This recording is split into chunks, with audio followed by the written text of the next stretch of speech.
선한 사람 TV를 애청하고 계시는 성도 여러분, 주의 이름으로 문안 인사를 드립니다.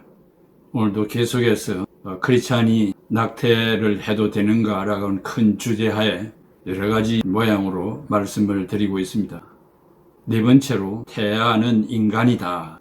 창세기 1장 26절 이하에 하나님이 이르시되 우리의 형상을 따라 우리의 모양대로 우리가 사람을 만들고 그들로 바다의 고기와 하늘의 새와 가축과 온 땅과 땅에 기는 모든 것을 다스리게 하자 하시고, 하나님이 자기 형상 곧 하나님의 형상대로 사람을 창조하시되 남자와 여자를 창조하시고, 하나님이 그들에게 복을 주시며 하나님이 그들에게 이르시되 생육하고 번성하여 땅에 충만하라. 땅을 정복하라. 바다의 물고기와 하늘의 새와 땅에 움직이는 모든 생물을 다스리라 하시니라. 14세기에서 16세기에 있었던 유럽의 문해부흥 르네상스의 모토는 인간에게서 출발하여 인간을 재인식한다는 제목이었습니다. 16세기에서 17세기 유럽에 있었던 종교개혁 운동은 성경의 권위와 하나님의 은혜에 대한 믿음을 강조함으로써 부패한 교회를 새롭게 변혁시키고자 한 운동입니다. 종교개혁자들은 인간은 무엇인가? 이 문제를 알지 못하고서는 아무 일도 할 수 없다. 사랑이 무엇인가를 알아야 사랑할 수 있고 노동은 무엇인가를 알아야 힘써 일하게 되는 것이다 라고 했습니다. 인간을 모르고서는 윤리, 도덕이나 정책을 만들 수가 없다. 칼빈은 이 물음에 성경적으로 명확하게 밝혀주고 있습니다. 첫째, 인간의 근본에 대해서. 인간의 근본이 하나님으로부터 출발하지 아니하면 알 길이 없고 성경이 그 해답을 말하고 있기 때문이라고 했습니다. 문해부흥가들이 인간에게서 출발하여 인간을 재인식한다는 인본주의자들의 주장을 칼빈은 단숨에 거부하였습니다. 인간은 하나님의 특별한 창조물입니다. 부모를 통하여 이 세상에 출생하는 인간은 윤리적 인간으로 출생하게 됩니다. 나를 이 땅에 태어나게 해주신 하나님을 향한 책임이 있습니다. 그리고 함께 살고 있는 이웃들에게 선을 행할 책임이 있으며 또한 만물의 주인이신 하나님에게 감사하며 영광을 돌려야 할 책무가 있습니다. 이러한 책임을 다하지 못했을 때 양심의 가책을 느끼게 됩니다. 강팍한 양심, 죽은 양심, 유순한 양심이 있을 것입니다.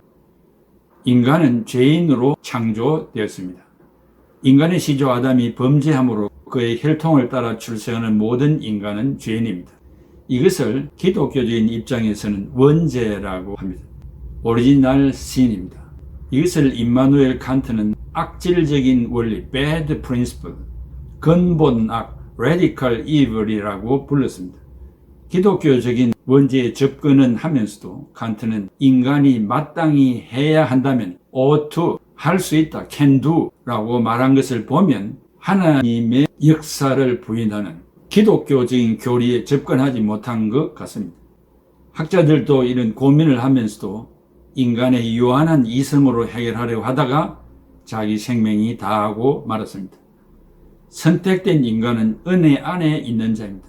비록 산모의 태중에 있지만 예레미야 선지자가 말한 대로 예레미야 1장 5절에 내가 너를 모태에서 짓기 전에 너를 알았고 네가 배에서 나오기 전에 너를 성별하였고 너를 여러 나라의 선지자로 세웠노라 했습니다. 그렇다면 태중에 있는 생명이야말로 고귀하고 큰 사명을 가지고 출생을 기다리고 있는 인간입니다.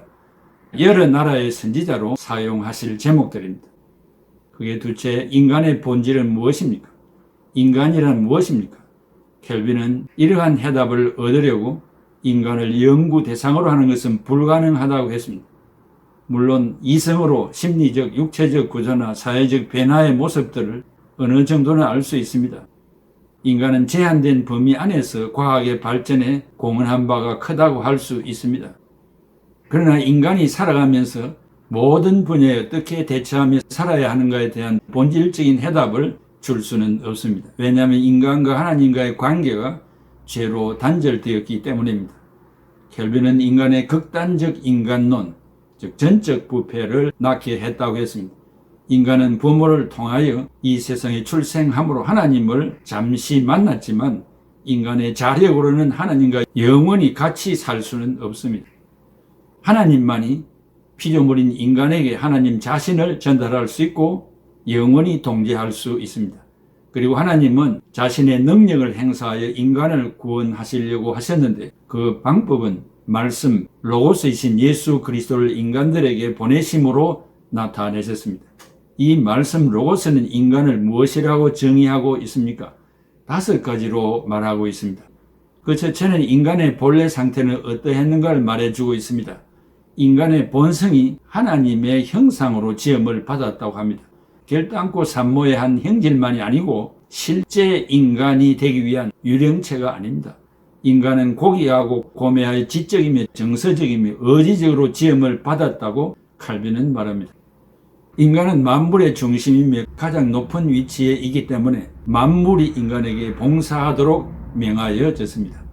칼빈은 하나님의 대리자인 인간을 위하여 만물을 창조하셨고 그리고 만물을 통치하도록 하였고 전 세상의 만물을 이용하며 살도록 권한을 주었습니다.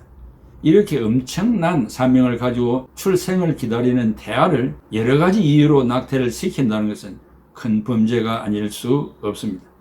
둘째, 인간은 몸과 영혼으로 창조되었고 몸은 만물을 지배할 수 있도록 권한을 받았습니다. 인간은 몸이 있는데 흙을 자료로 지었고 영혼은 하나님의 새로운 소산물인데 생기를 그 코에 불어 넣으셨습니다.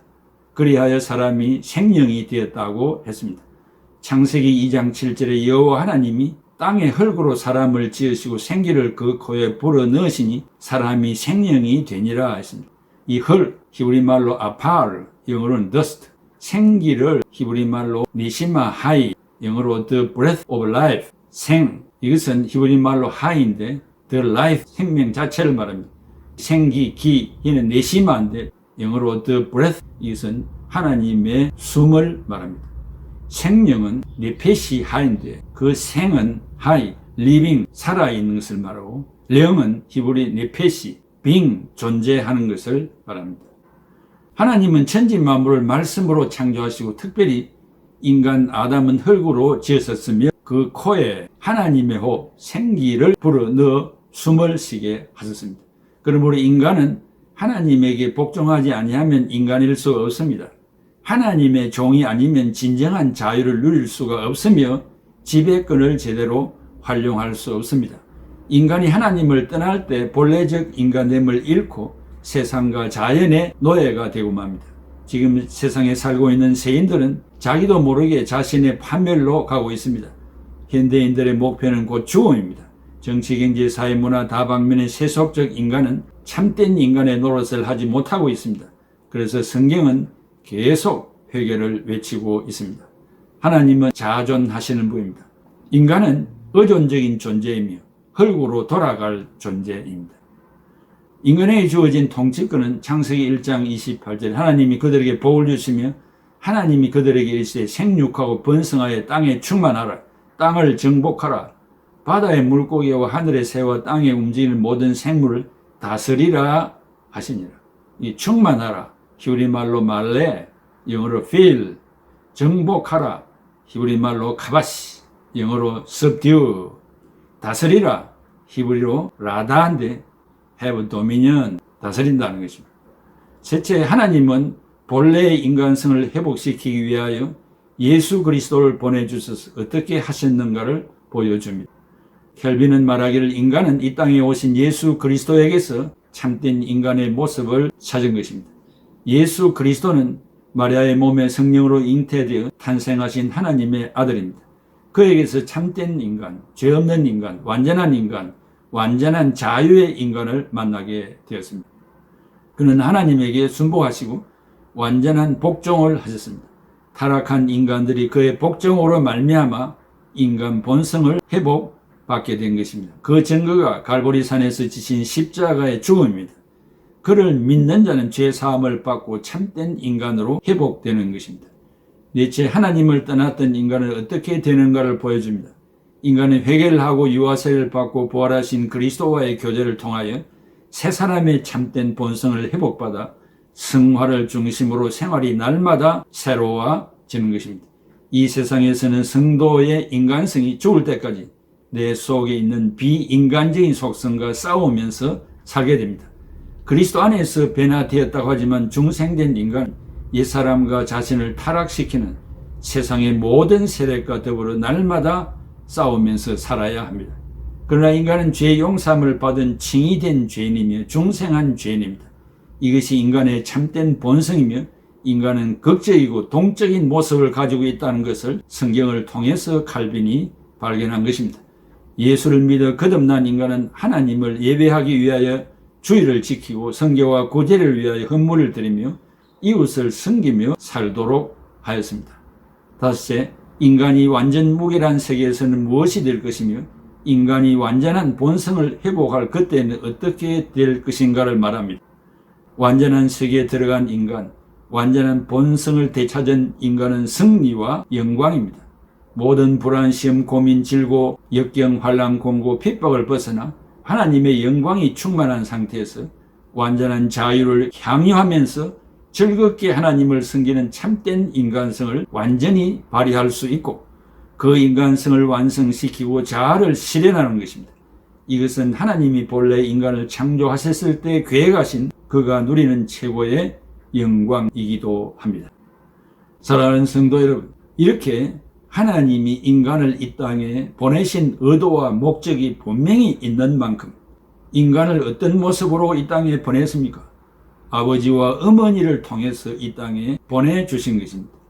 또 지적 장애나 정서적 장애나 육체적인 장애나 장애가 있는 자는 그들 나름대로 하나님의 영광과 그 뜻을 나타내며 살게 되고 또 건강한 사람은 건강한 대로 하나님이 이 땅에 보내신 의도를 실현하여 하나님의 영광을 받으시고 또 인간은 그 일을 함으로 보람을 느끼면서 살게 되는 것입니다.